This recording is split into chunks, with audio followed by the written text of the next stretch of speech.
Something, I repeat, has happened in the motorcade route.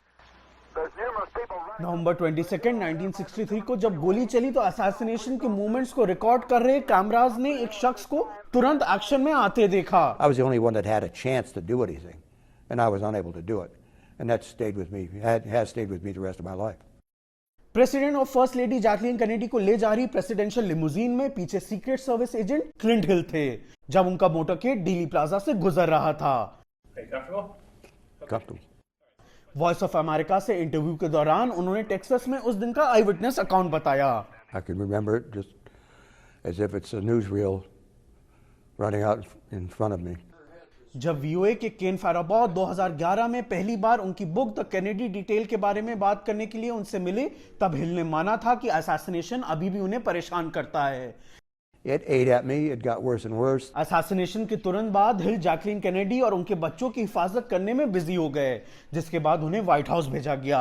हिल का कहना था कि जब तक वो काम करते रहे उनका ध्यान असैसिनेशन से हटा रहा, जब तक कि वो सीक्रेट सर्विस में 1970 में प्रमोशन के बाद डेस्क जॉब पर आ गए। It gave me the chance to just sit and think.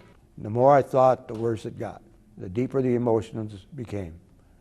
And I started to spiral downward. कुछ वक्त बाद उनकी शादी भी खत्म हो गई। आखिर में वो मेडिकल डिसेबिलिटी के साथ सीक्रेट सर्विस से रिटायर हो गए। I feel guilt. I feel responsibility. I was the only agent who was in a position to do anything that day. Mr. Hill obviously took it incredibly personally. He was a person of great responsibility and a person of great duty. But if there is any failure here, it's a system-wide failure in President Kennedy's death. Jeffrey Engel Texas में Dallas की Southern Methodist University में center for presidential history के director हैं। उनका कहना है कि television as की शुरुआत होने की वजह से कैनेडी असैसिनेशन अमेरिकन लोगों के जहन में बस गया।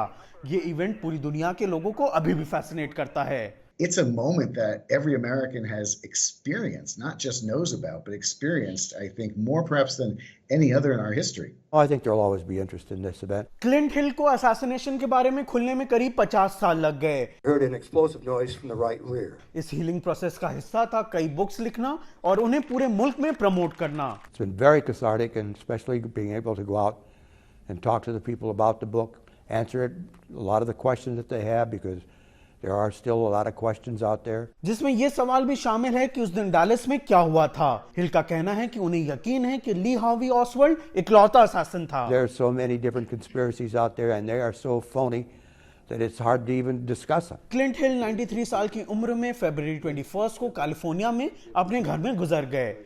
ये थी वीओए के केन फैराबॉ की रिपोर्ट।